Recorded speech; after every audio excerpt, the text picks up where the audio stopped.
Today, the first Matt Walsh Show of 2025. Passengers on the subway in New York are being stabbed, assaulted, pushed in front of trains, now burned alive. New York's solution to that problem is to impose taxes that force more of its citizens down into the tunnels where the psychotic hobos are lurking. Also, Joe Biden awards the Medal of Freedom to Hillary Clinton, George Soros, Darth Vader, other assorted supervillains. We'll talk about that. Biden also commutes the death sentences of every inmate on federal death row except 3. Why are those 3 out of luck? And for what is perhaps the most important daily cancellation I've ever done on the show, I must cancel Sonic the Hedgehog. All of that and more today on The Matt Walsh Show.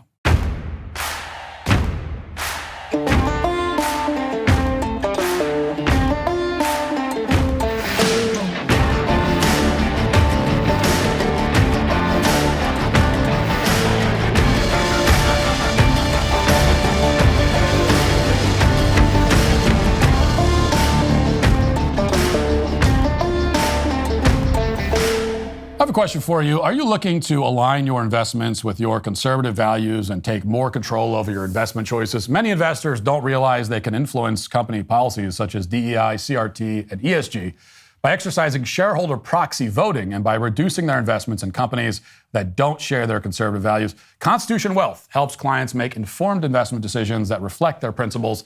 Their team of investment professionals are passionate about helping you align your investments with your traditional values. Ready to learn more about how your investments can better match your principles? Visit constitutionwealth.com/Matt for a free consultation. That's constitutionwealth.com/Matt. Constitution Wealth is a registered investment advisor. Registration does not imply a certain level of skill or training. Before considering their services, you should carefully review Constitution Wealth disclosures at constitutionwealth.com to understand all material risks, conflicts of interest, and fees. All investing involves risks, including the risk of loss. This is a paid endorsement, and I am not a client of the firm. Well, it's great to be back after a long Christmas break. Much has happened in the world since we last spoke. In fact, the last time we spoke, I couldn't speak. I was losing my voice, but my voice is back, and so am I. And I'd like to begin with a story that's unfolding up in New York. Now, there's another big story just breaking a bit farther north in Canada, where it was just announced right before we started filming that Justin Trudeau is stepping down. Of course, there's a whole backstory there. The basic reason behind his resignation is that, well, he's very bad at every aspect of his job. We'll cover more of that tomorrow. But today I want to talk about something happening in this country because here's one thing we know.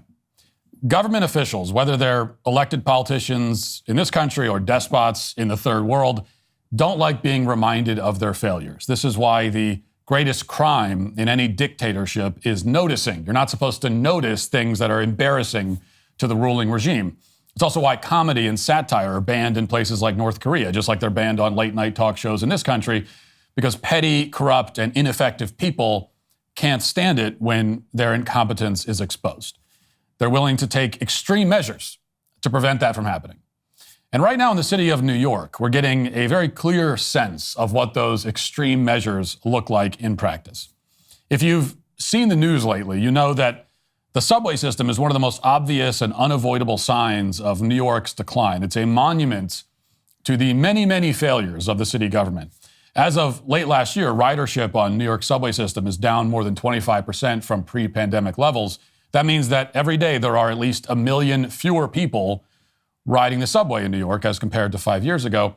It's not exactly a great mystery as to why people are avoiding it. There is a constant stream of violent attacks on the trains and the platforms, from people being pushed in front of the trains to a woman getting burned alive. Yes, if you didn't hear about that a few weeks ago, a woman was burned alive on a train in New York in front of a crowd of people. This is what's happening now in the third world country known as New York City. And that's just within the last few weeks. These attacks are effectively endorsed and enabled by New York's government, which has made the political decision not to incarcerate most criminals. That explains why a man named Jamar Banks was able to use the subway the other day. The New York Post reports that, quote, a subway maniac with 87 prior arrests was just busted for 2 transit stabbings carrying the large knife he allegedly used in the violence. Banks' rap sheet includes arrests for alleged attempted murder, weapons possession, assault, criminal trespassing, turnstile jumping, and petty larceny. Now, if politicians in New York didn't want to destroy the city, they'd immediately throw every criminal like Jamar Banks in prison. They'd start enforcing the law. It's not hard to prevent people from getting randomly stabbed or torched or thrown in front of trains. Like, despite what they might want you to think is this is a very easy issue to address.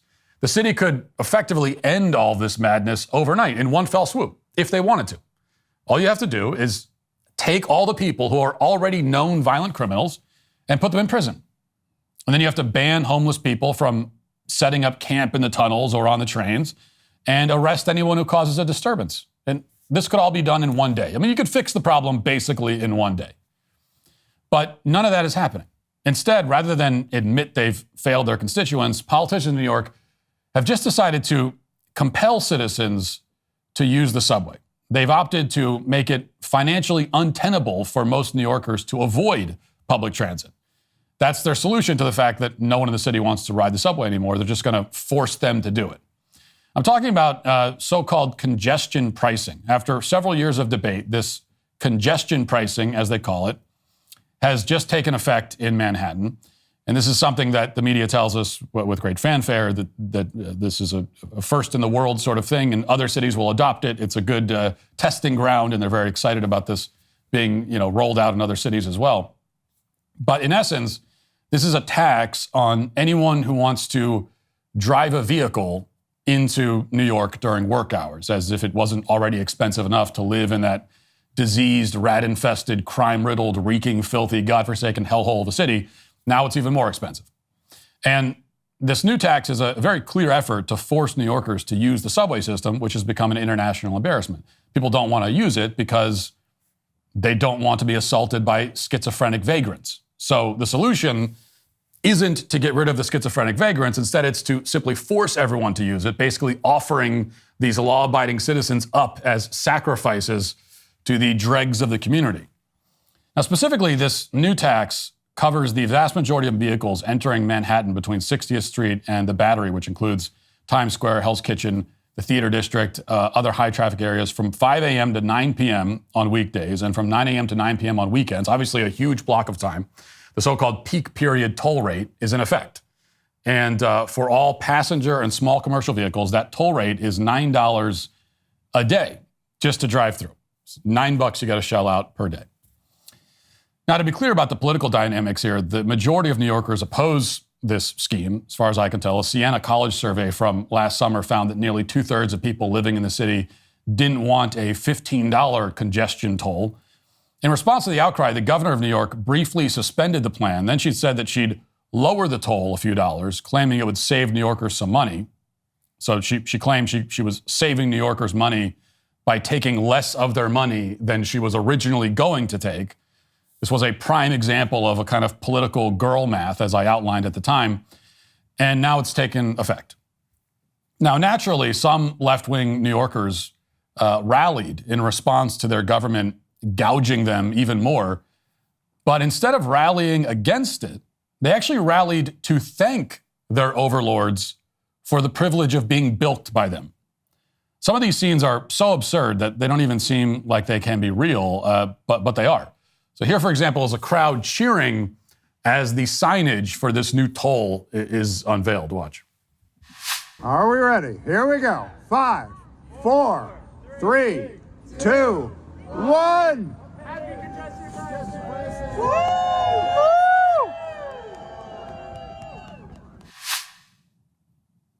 Yes, that's a crowd of people cheering a toll that they have to pay now. And you did also hear someone shouting, "Happy congestion pricing." They're celebrating the implementation of an unprecedented tax as if it's a national holiday. Now, this would seem to be bootlicking taken to an unparalleled extreme, and it is. But we should also understand that really they're celebrating the fact that because of this tax, wealthy New Yorkers will have to contend with fewer working class people on the roads in Manhattan. And the same people who celebrated the assassination of the healthcare CEO, some kind of twisted victory for the little guy, are very, very happy about using a tax to keep the little guy as far away from them as they possibly can. Which is a pretty big clue that none of these people actually care about the little guy. But if you ask them, of course, they'll pretend otherwise. And in particular, they'll say that congestion pricing is necessary because it will help pay for improvements to the subway system. So, for example, when the governor briefly halted the plan for this tax, this toll last summer, this was the response. Watch. There was a march through Manhattan today in support of congestion pricing. Dozens of people rallied from Times Square to Union Square. They're expressing outrage over the sudden decision by Governor Hochul to put congestion pricing on an indefinite pause. It's been fully vetted. It's a funding source for the MTA for years and years to come. Vital services, ADA upgrades, signal upgrades, all of these capital projects that we just don't have any other way to pay with. I'm here to protest because we've been the subject of a great betrayal by the governor.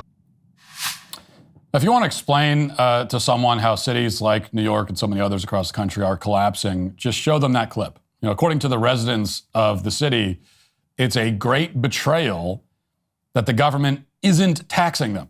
They're mad that they aren't being taxed.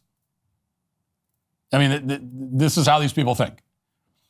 Now, to be fair, the first guy was arguably a little less pathetic. He was talking about all the alleged benefits that will result from this tax scheme. He's saying that they'll be able to improve the subway system to make it more accessible, which is a talking point that a lot of these protesters used. Watch. A unique rally today in favor of congestion pricing. Dozens of strollers parked outside a Brooklyn subway station amid growing calls for the plan to be put back in place. The march was held near the Hoyt-Schermerhorn station, which was slated for elevator upgrades before congestion pricing was stopped. Parents brought their strollers out, showing why they need an easier way to reach subway platforms. The idea that only 25% of our transit system is accessible is not okay, right? Folks need to get to work. They need to get to school. We have a message for the governor today. The parents of New York City demand congestion pricing. We demand to be taxed. Take more of our money, please. Now, one of the many false assumptions these people are making is that more money will improve the subway system, but, you know, which is, of course, the left. That's what they assume about everything. Just throw more money at it, it will automatically make it better.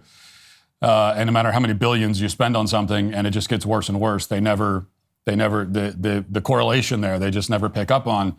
Because, of course, it doesn't work that way. And we know that because the New York subway system is a comically obvious example of waste and mismanagement in government. For example, the Second Avenue subway that was recently constructed in Manhattan somehow costs more money than any other similar subway system on the planet, by a lot. Quoting from Bloomberg, at $2.5 billion per mile, construction costs for the 1.8 mile phase one of the Second Avenue subway were 8 to 12 times more expensive than similar subway projects in Italy, Istanbul, Sweden, Paris, Berlin, and Spain. Keep in mind, too, that these are people that they want to build. You know, they have dreams of high-speed rail across the entire country, right? And they say that we can easily do this because they do this in European countries, because, like, they don't understand that these European countries are not even the size of one of our, you know, mid-sized states. But with this kind of cost, I mean, how much would it cost if they tried to do this across the entire country? Trillions of dollars?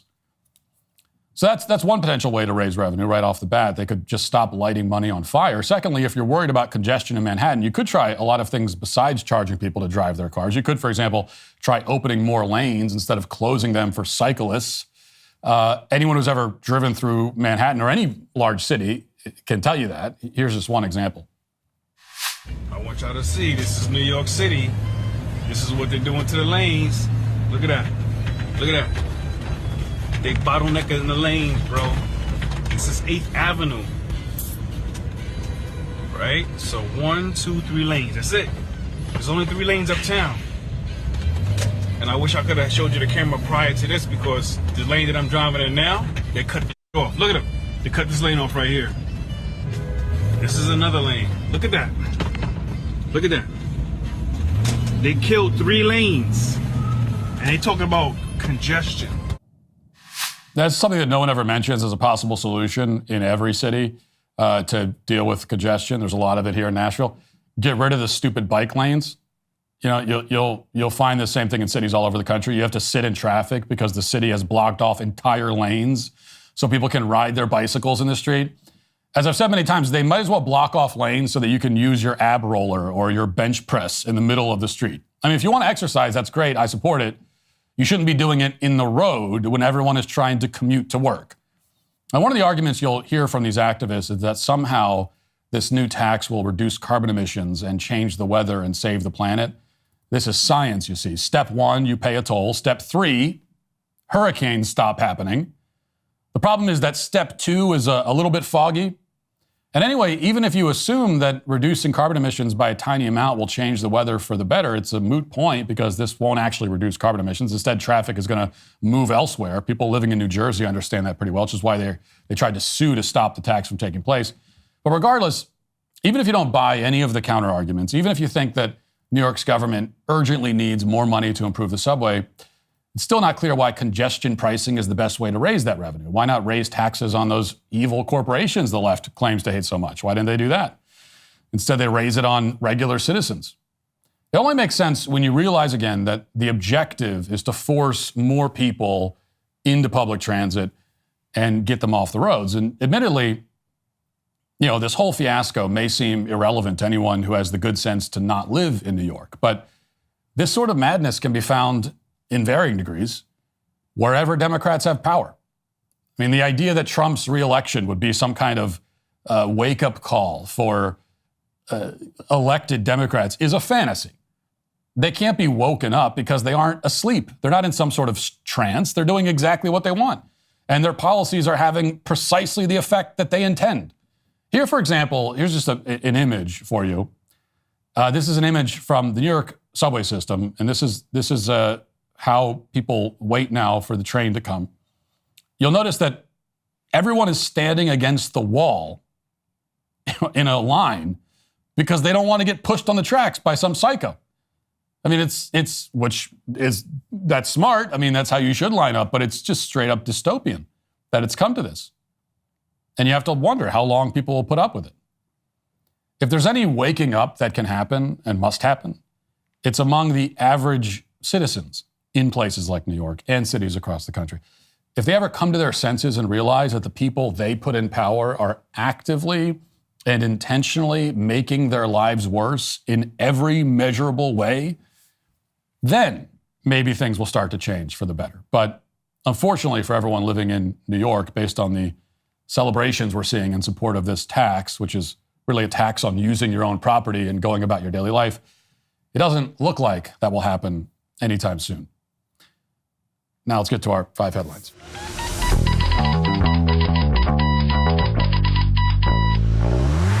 Did you know that 80% of resolutions fail by February?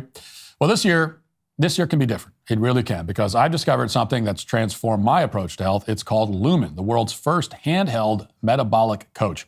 Here's what makes Lumen special. It measures your metabolism through your breath, showing you whether you're burning fats or carbs. Every morning I take a quick breath into my Lumen, and it gives me personalized nutrition recommendations for the day. I can even check before and after workouts to optimize my fitness routine, make sure I'm staying on track for my 2025 goals. You see, your metabolism is like your body's engine. It's central to everything from energy levels to sleep quality.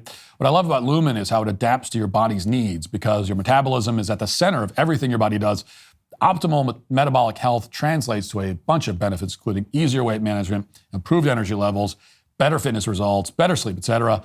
And who doesn't want all that? The best part, Lumen provides clear insights and guidance to help you make informed decisions about your health. It's not about quick fixes. It's about understanding your body and making sustainable changes. Take the next step to improve your health. Go to lumen.me/Walsh to get 20% off your Lumen. That is lumen.me/Walsh for 20% off your purchase. Thank you, Lumen, for sponsoring this episode. So we'll begin our 5 headlines with the news over the weekend. New York Post reports President Biden bestowed woke Democratic megadonor George Soros with the Presidential Medal of Freedom on Saturday, outraging critics who ripped the selection as a national disgrace.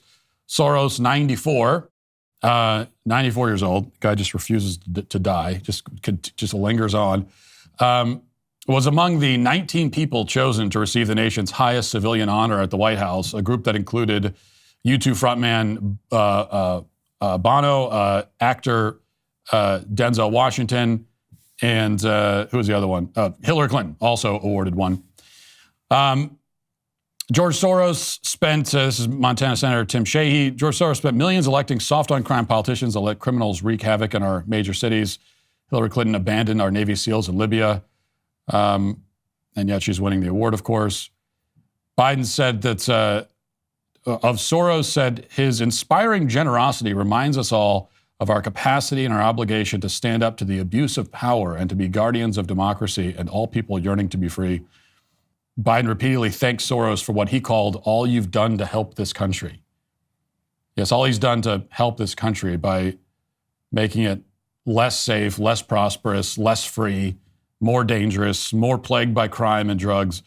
George Soros, next to Barack Obama, has inflicted more harm on this country than probably any other single human being living in the world today, maybe ever. Giving him a Medal of Freedom, and Hillary Clinton also, and nearly everyone else on the list, is a joke. I mean, if anything, maybe you give Hillary Clinton the Medal of Honor for all of her confirmed kills. But really, the award they both deserve is to die in prison. And instead, they get the Medal of Freedom. I hope, rather than just complaining about this, because that gets old after a while, I hope that Trump, this is one of the many things that I hope Trump responds to when he's in office. And I hope he responds to this by immediately awarding the Medal of Freedom to Daniel Penny when he takes office. I mean, I wanted him to do that regardless. Even if George Soros hadn't gotten the award, I'd still think that that should happen. Daniel Penny should get it because he deserves it. But now that Biden is giving it to George Soros, I mean, he's using the Medal of Freedom to troll conservatives. That's what he's doing. That's the only reason that he did it. That's what this is all about. So, in that case, I mean, I'd like to see Trump give the Medal of Freedom to Derek Chauvin. Give it to Derek Chauvin. Derek Chauvin also deserves it. The guy's been sitting in prison for the crime of protecting his community from a dangerous, drug-addled criminal. So here's the roster of people that I think Trump should give the Medal of Freedom to, like in his first week in office. Daniel Penny, Derek Chauvin, Kyle Rittenhouse. Give it to those three guys. And also, who's that guy who shot the climate protesters down in South America or Central America somewhere? It was like Brazil or Panama, I think. I think he was an American citizen, I believe. And there were climate protesters blocking the road, and he shot him, which I don't condone. I'm not condoning it one bit. Just to be clear, I would never condone something like that in a show that's on YouTube. But give him the Medal of Freedom too. I mean, he's more deserving than George Soros, and he's killed far fewer people. Actually, we didn't even mention the most absurd recipient on Saturday. For some unknown reason, Bill Nye the Science Guy was also given a medal. I think we have a clip of that.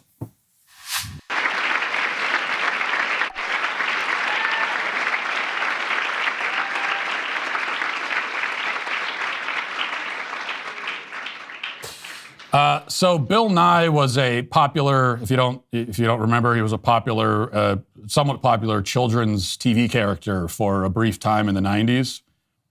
He has not been relevant or done anything that has made any cultural impact of any kind at all since the 90s. It's been at least 30 years since Bill Nye has contributed anything at all to the culture, if he ever really contributed much of anything to begin with. If you're going to give the Medal of Freedom to 90s TV characters who haven't been relevant in 2.5 decades, why not give it to the Power Rangers? I want to see Trump do that also. That's the second week. Bring all the original Power Rangers up there in their suits and give them Medal of Freedom. The Teletubbies, Barney. How about Barney? Barney in his dinosaur costume. Give him the Medal of Freedom.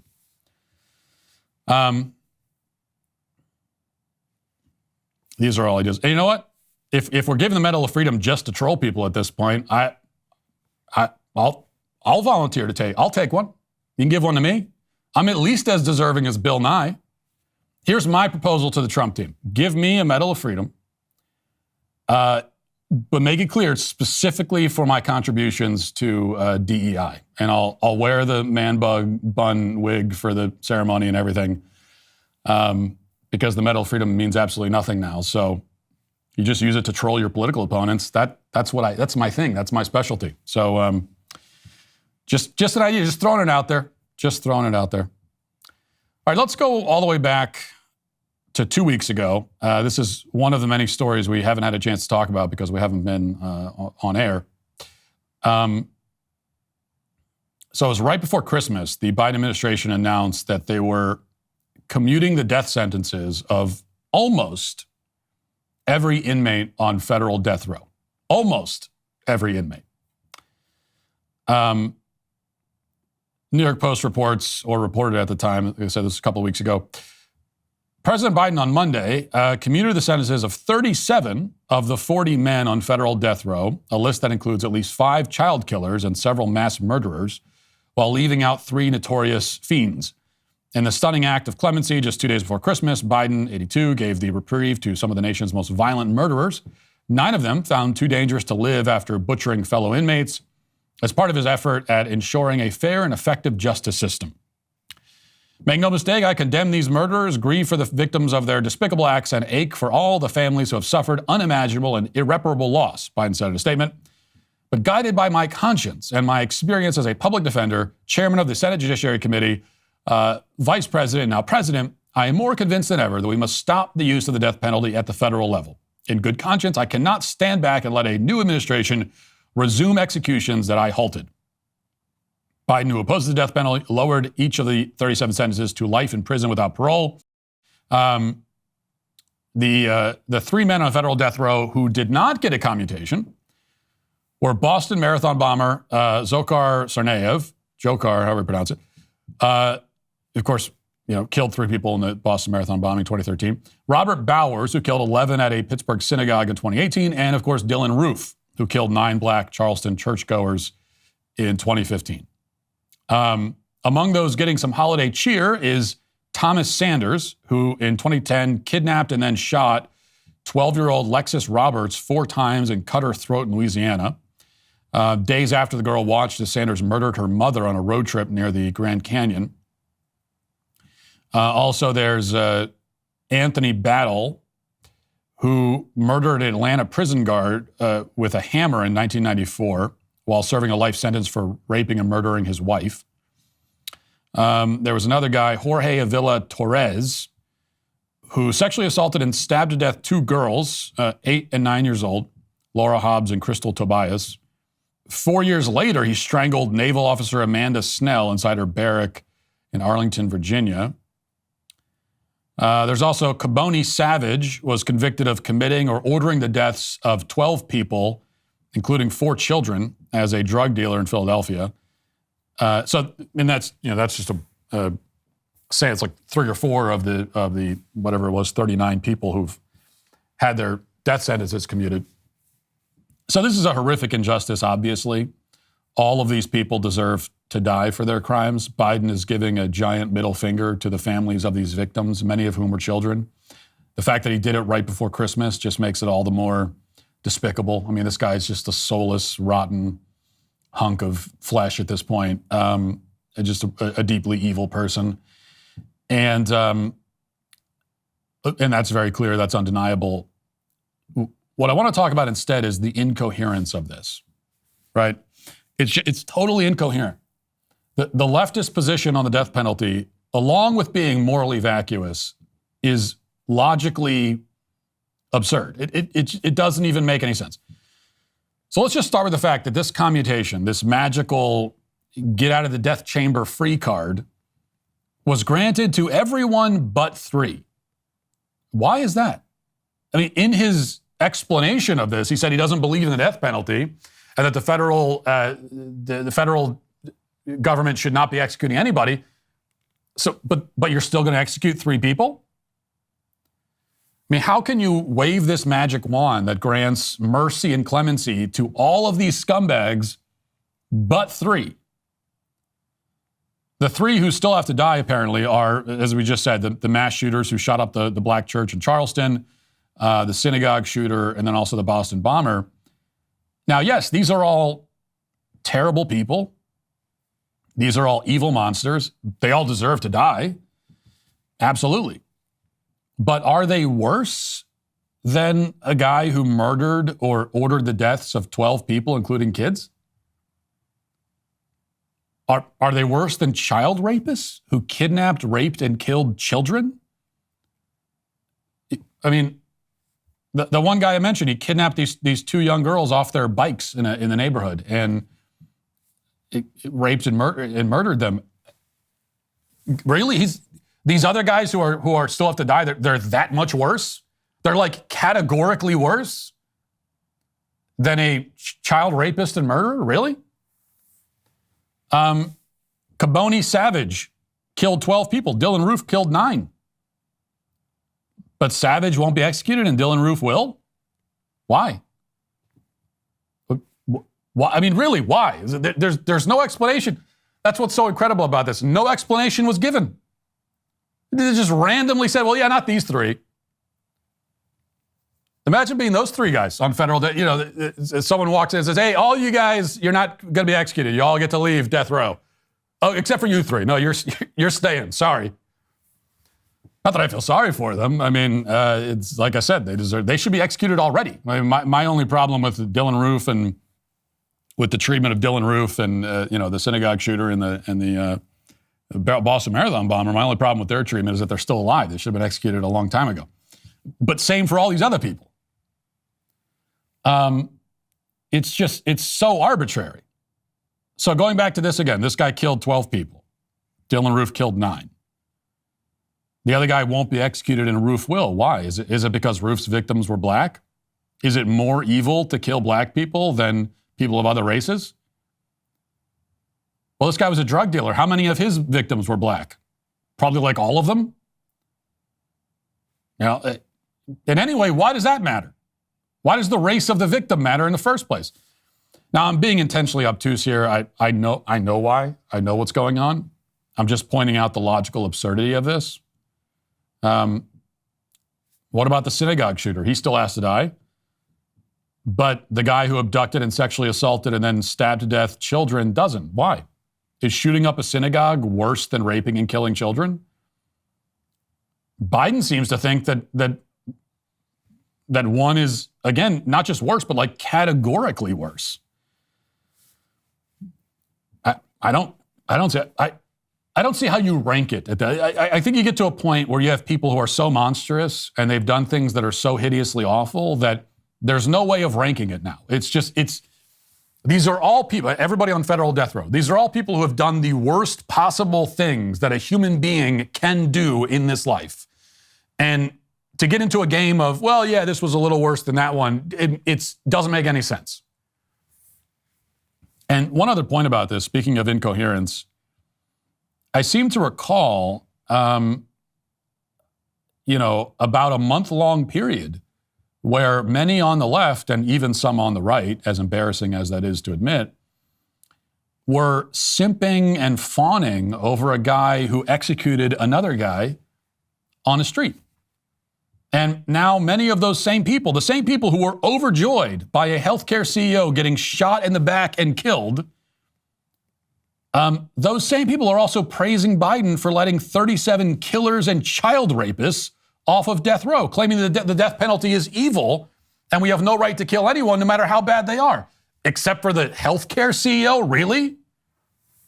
So the position that these people seem to hold, and it's not just a few people, okay? It's not just a few. This isn't like some straw man based on a few extremists. This is like millions of people on the left seem to believe that the death penalty is an abject evil and totally unacceptable unless it's carried out extrajudicially by a psychotic criminal against a citizen who has not been convicted or even charged with any crime. That's the one kind of the death penalty that they support. The only kind of death penalty they don't support is the kind where someone is actually convicted of a crime and it's been proven that they killed other people. So arresting, charging, convicting, and executing a man who kidnapped, raped, and killed children is wrong. But shooting and killing a man who ran a health insurance company is right. This is their position. Again, this is the position of like millions of people on the, it's not just a few. This is what they think. And by the way, that's to say nothing of the fact that they also support the death penalty for 60 million unborn babies and counting. So the two kinds of death penalty they support is If it's some schizophrenic whack job shooting a guy in the back on the street, they support that. Or if you are killing a baby when they're still in the womb. So those are the two good ones. That's the good death penalty.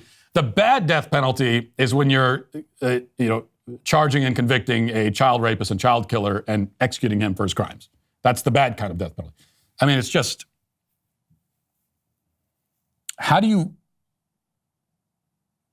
share a country with people that think this way? You can't. I mean, you can't share a country with people like this. You certainly can't have any kind of, national unity. I don't want to be unified with people like that. I don't want to share a country with them. I don't want to know them. I don't want to talk to them. If that's your view, if you look at it like that, where you care more about sparing the life of a child rapist than about sparing the life of actual children, or like a CEO of a company, if that's your view, we got nothing to talk about. I don't want to debate you. I don't want to talk to you. I don't want to be around you. Because that's not just intellectual confusion, although it is that, but it's also a deep moral failing on your part. You're just like a bad person deep down at your core. And unfortunately, I think that describes a lot of people that on that particular side of the political divide. Okay, let's talk about a controversy a little bit slightly less serious, but still serious. So this is a video that's gone viral. There's been a lot of conversation about it, a lot of debate. I did Google this to see if there's been some news coverage of this event. Because I want to be sure, it's possible that this isn't even real. Maybe it's some weird skit or something. Possible, but the conversation around it is still real, and I think it's legit. I mean, it's great acting if it's not. I mean, this is very good acting if this is just some TikTok thing. Anyway, so the video apparently is a delivery driver, DoorDash or Uber Eats, one of those two, who, I assume, frantically asks a customer if he can come in and use her bathroom. Delivered the food and he wants to use her bathroom. And she turns him away. And so it's become a debate online. There are some people saying, well, what do you do in this situation? If someone's a stranger, they're delivering your food, they want to use your bathroom. Do you let them in? Some people think that the customer is being very mean here. And so we'll play it and, you tell me what you think. Here it is.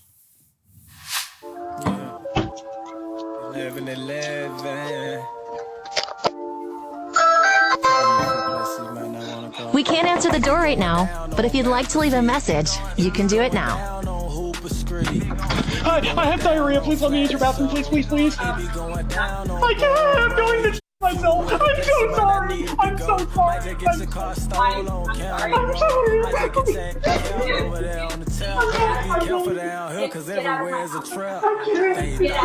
I'm going to.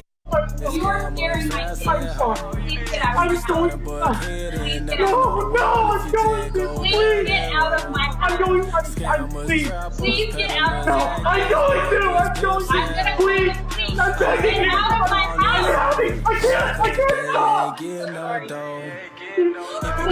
You're scaring my children. Get out of my house. All right, so he's kicked out. Then oddly enough, he kind of walks away.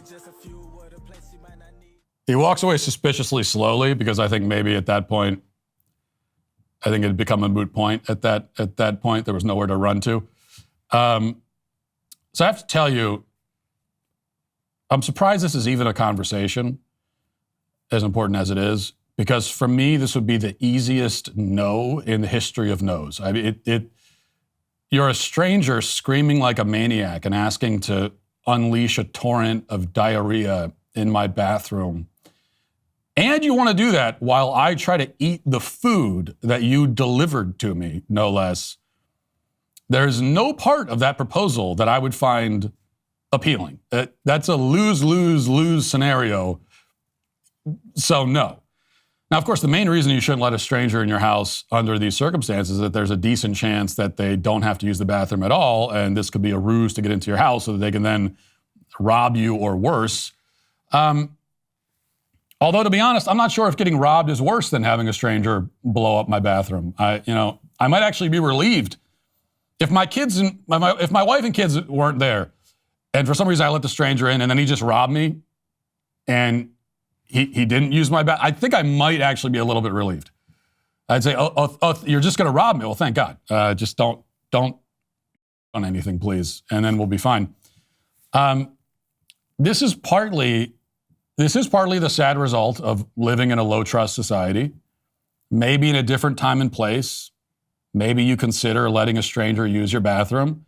Now, if he's acting like that, no, it doesn't matter. I don't care what time and place you're living in. That's a no. But if he's outright telling you that he's going to go number two, I mean, I don't want to get too graphic about it, but like, just strategically, if you have to use some stranger's bathroom, don't tell. That's too much information off the bat. You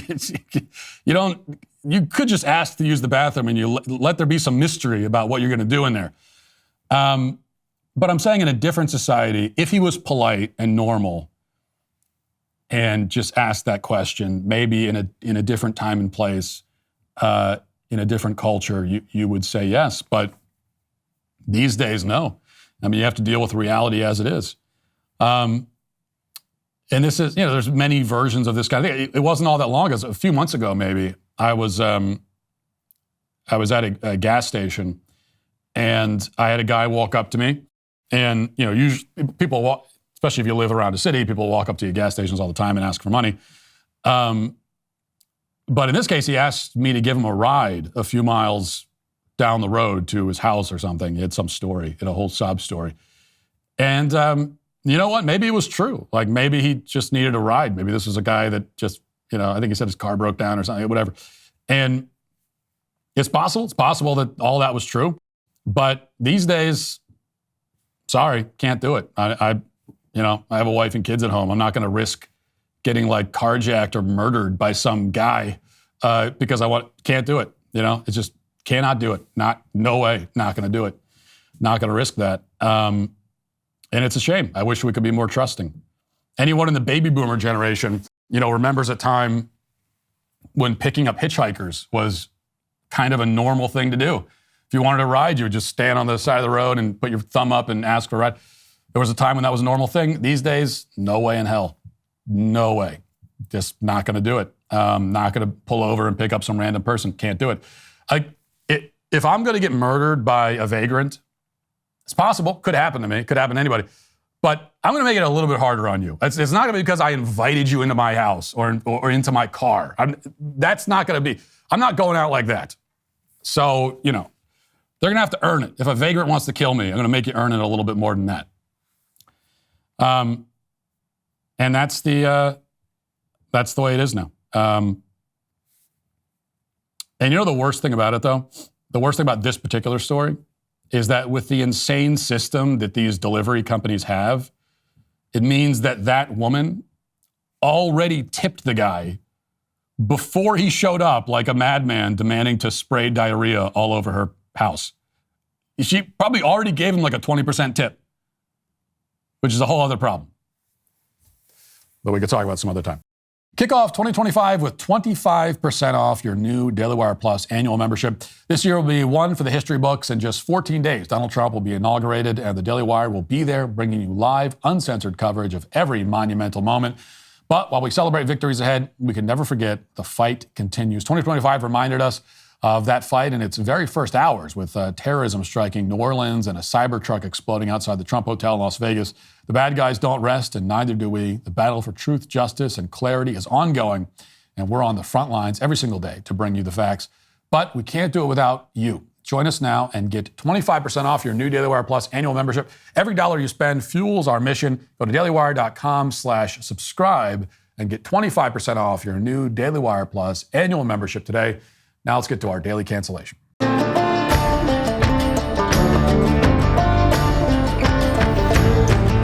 When a man becomes a father, he's called upon to make sacrifices for his family. And often these will be small sacrifices. Sometimes they'll be larger, though, more significant. And on even rarer occasion, the duties of fatherhood will require him to make the kind of sacrifice that, up to that moment, he would have thought himself incapable of making. These are the moments when a man must become a hero, when he must lay his very life on the line.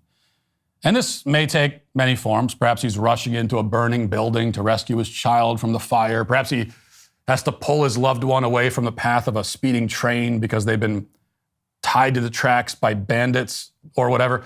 Or most harrowing of all, he may be compelled by his paternal obligations to go to a movie theater and watch Sonic the Hedgehog 3.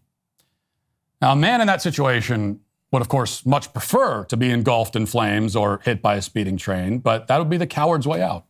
He endures Sonic the Hedgehog 3 for the sake of his children, whom he loves. And over Christmas break, that is precisely the situation that I found myself in. Now, for the record, I'll say I greatly enjoyed most of the time that I spent with my wife and kids these past 2 weeks. We had a lot of fun together. We played football. We played outside. We shot BB guns. We played card games and board games. I completely wrecked my whole family in Monopoly 2 nights in a row. Wasn't even close. We took the kids ice skating. I was ice skating. My wife and kids were left dumbstruck by my gracefulness and elegance on the ice. They didn't say that, but I know they were thinking it. These were all wonderful experiences, yet things took a rather distressing turn on the final Thursday of the break when my 8-year-old son and 5-year-old daughter asked me to take them to go see Sonic the Hedgehog 3. And I did. God help me. God help me. I did. Now, before I offer my brief review of this thing that I hesitate to call a film, I must first acknowledge, in all fairness, I never saw Sonic the Hedgehog 1 or Sonic the Hedgehog 2. It's possible that one cannot fully appreciate the narrative complexities of Sonic the Hedgehog 3 without having seen the first 2 chapters in this epic Hedgehog saga. Maybe the other 2 movies are works of staggering artistic genius that would elevate the 3rd installment and lend it the sort of context necessary for me to have appreciated it and enjoyed it, instead of feeling like I was being waterboarded with high fructose corn syrup the whole time. But I doubt it. I mean, this is the kind of movie where Jim Carrey plays 2 characters. One is the evil villain, and the other is the evil villain's evil grandfather in old age makeup. And the 2 break into an impromptu dance routine that makes no narrative sense but lasts approximately 87 minutes. It's the kind of movie where those same characters before the dance routine actually look directly into the camera and explain that they're being played by the same actor. I must assume, and I think assume safely, that there is nothing in the other 2 films that would make this one any less obnoxious or horrifically stupid. I'm not going to bother explaining the plot of this film in any detail. I wasn't tracking it that closely, to be honest. I was mostly fighting to stay awake. This is the kind of movie that bores you to the point of putting you to sleep, but also annoys you at the same time. It's kind of an odd combination to be both sleepy and deeply irritated simultaneously. As for the plot, I can only tell you that Sonic is the good hedgehog, which you may know. There's also an evil hedgehog voiced by Keanu Reeves, who, and I like Keanu Reeves, by the way, but like every other voice actor in this film and most voice actors in most children's films that have been made for the past 20 years, he has no talent as a voice actor and doesn't understand how to act with just your voice. But he's famous, so that's good enough, I suppose. So Sonic has to stop the evil hedgehog and his evil cohorts, that's the Jim Carrey dancing duo I mentioned earlier, from blowing up the world with a big laser. And this has been the evil plan of every evil villain in every blockbuster franchise film for the past 3 decades. It's a formula that this movie is not interested in deviating from. This is not the sort of movie that deviates from formulas. Now, if you're wondering why the evil hedgehog and the 2 Jim Carreys want to explode the world and murder 8 billion people in a cosmic blast that they will also die in, it's because the older Jim Carrey's granddaughter, I think, was killed, and now he wants to commit murder-suicide because life isn't worth living. Like, that's real. That's in the movie. He actually declares his suicidal intention as well. Now, if that seems like weirdly bleak and dark for a kids movie where the characters bust out impromptu dance routines and randomly break the fourth wall and constantly speak in internet lingo from 2019, there's a lot of that, by the way. Just as one example, at one point, Jim Carrey says, "Damn you, autocorrect." If it seems weirdly bleak and dark for that kind of movie, it's because it is. This is a movie, like so many kids' movies these days, that schizophrenically darts back and forth from being ironic to painfully self-serious to goofy to earnest and so on and so on. It doesn't try to smooth over these tonal transitions with good writing or performances. The writing is just terrible, and the performances are atrocious across the board. Instead, it just flings it all against the wall haphazardly because these are all bullet points that the movie studio knows it has to hit. Because this movie, again, like so many kids' movies these days, is not the fulfillment of anyone's creative vision. It is just the product of a corporate algorithm. It is loud and ugly and obnoxious and disjointed because nobody who made the film actually cared about making a good film. And they have absolutely no respect for their audience. I mean, this movie could have been made by AI. We are at a point. If they start making movies with AI, we would not know the difference because they've effectively been doing that for 20 years now. Now, you might respond here, as many people on Twitter did after I gave a very brief review of this film in a tweet on the site a few days ago. You might respond that, well, this movie isn't for me. It's for kids.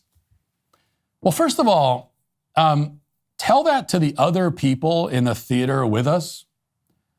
I can tell you that my kids were by far the youngest people in attendance. There were multiple groups of adults, just adults, no kids, whole groups of them who bought tickets to Sonic the Hedgehog 3.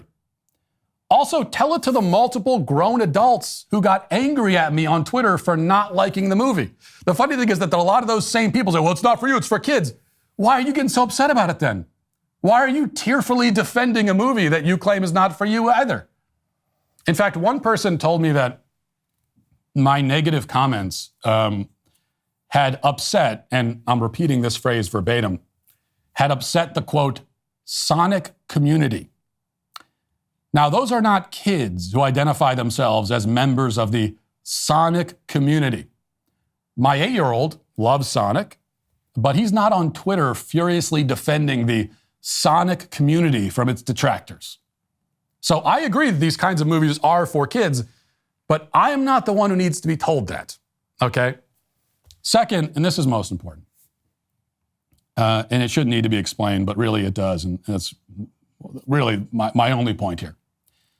It is possible to make a children's movie that, although it's for children, is still a good, high-quality piece of art. I don't hate children's movies just because they're for children. Quite the opposite. As a father of 6, I've watched many, many children's movies. Okay, I've watched way more than the average person because I have so many kids.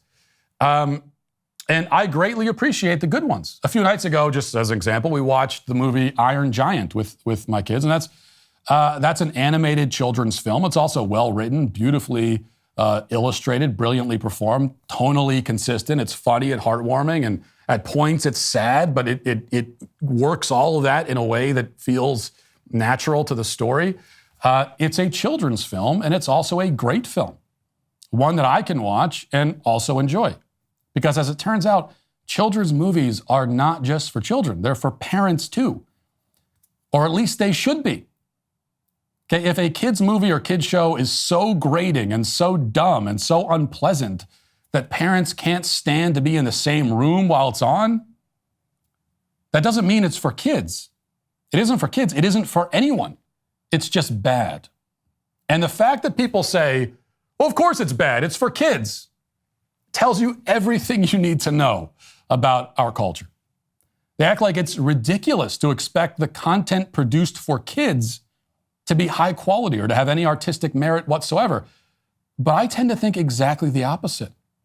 I think content produced for kids should especially be high quality and should especially have artistic merit, which is why I hated Sonic the Hedgehog 3.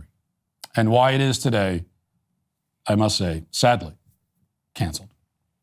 That'll do it for the show today. Thanks for watching. Thanks for listening. Have a great day. Godspeed.